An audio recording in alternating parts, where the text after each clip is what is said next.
लेकिन सबसे बड़ा सवाल यह है कि आज मैं 2025 में बैठकर भी अगर दहेज पर बात करूंगी तो मुझे नहीं पता है ये समाज कहां जा रहा है। अगर आज भी मुझे दहेज के लिए जलाने के लिए डिबेट करनी पड़े कि ये हो क्या रहा है समाज में, तो हम सबको सोचना पड़ेगा।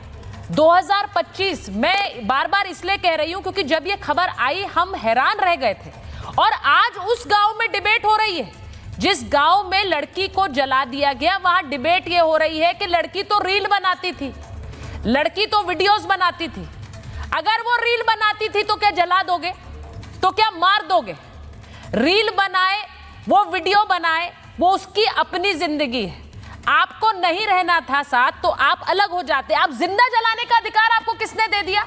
मुझे समझ नहीं आती ये बात। मैं इसीलिए सीधे सबसे पहले डॉक्टर बिक्रम सिंह आपके साथ शुरुआत कर रही हूं। डीजीपी सर, आपके साथ शुरुआत इसलिए कर रही हूं क्योंकि ये एक ऐसी खबर है जिसमें अब परिवार कह रहा है और सीधे मांग कर रहा है कि इनके घर पर बुलडोजर चलाओ, इन्हें फांसी दो, क्योंकि हमें इससे कम बर्दाश्त नहीं है। इतनी बार पंचायत बिठा दी लेकिन मामला ऐसा उलझा था कि अभी भी बाइक चाहिए, अभी भी 36 लाख चाहिए।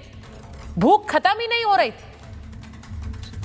सुचरिता जी, दहेज की भूख न कभी खत्म हुई थी न खत्म होगी। ये जैसे ओस से कभी कुआं नहीं भरा है। इनको क्या नहीं मिला? टॉप एंड स्कॉर्पियो मिली, बुलेट मिली, 30 तोला सोना मिला, 36 लाख की मांग और थी, और मर्सिडीज। बाप न दादे, सात पुष्ट शहजादे।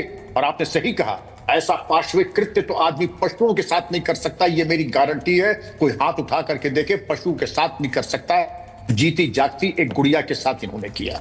अब हम बात करते हैं कि जो पाशविक और जो इनका जो लुंज पुंज एक डिफेंस था कि रील बना रही थी। रील बनाना कोई अपराध नहीं है, और एक एडवर्टाइजमेंट का एक तरीका है, एक प्रचार प्रसार का एक निःशुल्क एक तरीका है। अगर बच्ची में प्रतिभा है तो रील क्यों नहीं बनाएगी, ये मैं जानना चाहूंगा। बिल्कुल रील बनाएगी, और रील बनाना भी चाहिए। हर बच्ची जिसमें प्रतिभा है और आत्मविश्वास है, अरे मैं नहीं बना सकता हूँ रील क्योंकि मेरे अंदर न वो प्रतिभा है न आत्मविश्वास है। लेकिन जिसमें प्रतिभा और आत्मविश्वास है, अपने व्यापार को बढ़ाने के लिए उसका स्वागत है, साधुवाद है उस बच्ची को। और इस तरीके की दकिया न्यूसी सोच करके, और हम पुलिस पे आ जाएं, 60,577 दहेज हत्याएं हो चुकी है विगत भारत में कुछ दशकों में। और उसमें बताइए कितने प्रतिशत सजा हुई है?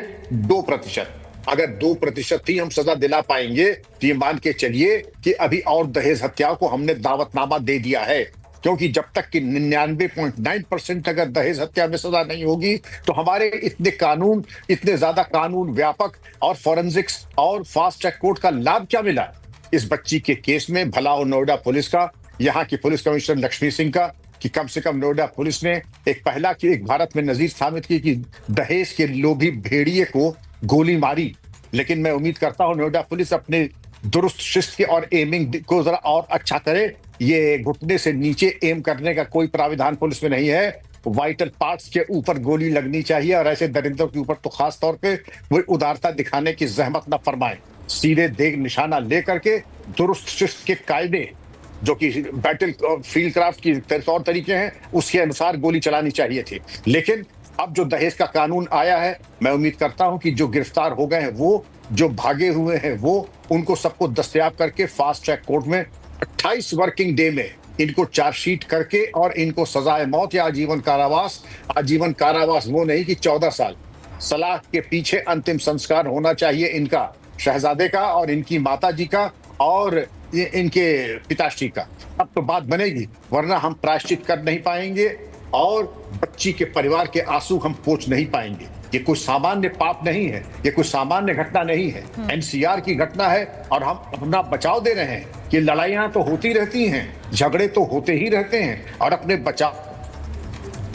सर, मैं आज ही, ये सिर्फ आज की बात नहीं है, आज ही के दिन खबर हैदराबाद से भी आती है, खबर हमारे पास ग्वालियर से भी आती है, जहां पर गर्भवती महिला को मार दिया गया। ये दहेज के मामले में हो रहा है। मैं हैरान हूं, इस मामले में निकी भाटी के केस में बच्चे की गवाही सामने आ गई है। बच्चा कह रहा है मां के ऊपर कुछ डाला और फिर जला दिया। इसके बावजूद प्रीति जी, इसके बावजूद वहां पर बहस छिड़ी है गांव के अंदर। मैं सिर्फ ये समझ रही हूं कि तस्वीर कैसी होगी कि एक महिला को जिंदा जला दिया गया, लेकिन बहस हो रही है कि उस महिला ने सही किया या गलत किया। वो महिला तो घर में थी, पति तो बाहर था।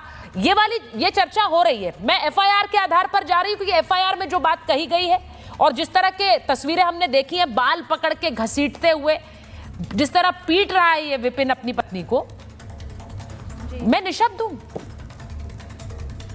सुचेता जी देखिए, सबसे मैं कल से बहस सुन रही हूँ और शर्म आ रही है कि 2025 में जहाँ पे महिलाएं वर्ल्ड लीडिंग बैंक को हेड कर रही हैं, कोई देश के अलग अलग कोनों में जहाँ पे भारत मातृशक्ति अपने लिए काम कर रही है, मातृशक्ति का झंडा परचम पूरे विश्व में लहरा रहा है, वहाँ हम 2000 बिल्कुल सही कहा आपने, शर्म की बात है।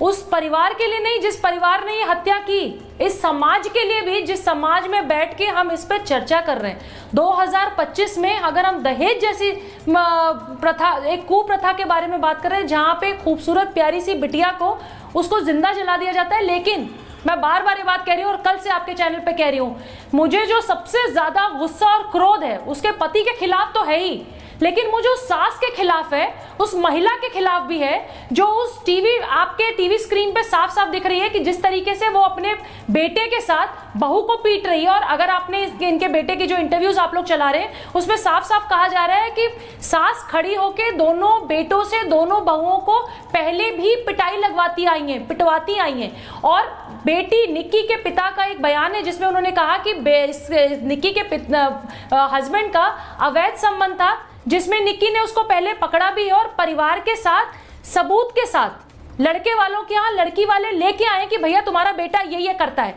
तो मुझे तो समझ नहीं आ रही, और शर्म आ रही है उस माँ पे जिसने ऐसा नालायक बेटा पैदा किया, इसके बावजूद अपने बेटे के बारे में, उसके कुकर्मों के बारे में जानने के बावजूद बेटे का साथ दे रही है और बहू की पिटाई कर रही है।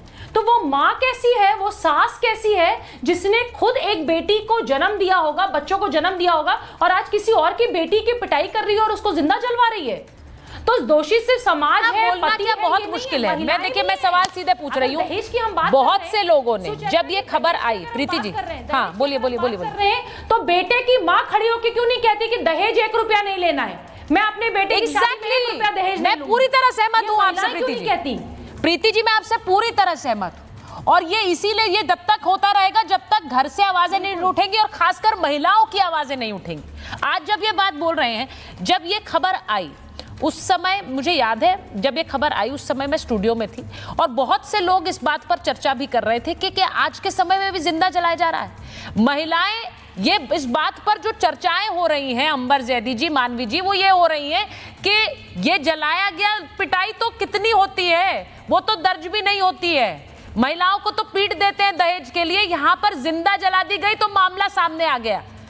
सोचिए, मतलब पिटाई और जिस तरह की क्रूरता है वो तो चल ही रही है, ये तो जिंदा जलाने का मामला था तो इसलिए सामने आया। अंबर जी, बिल्कुल।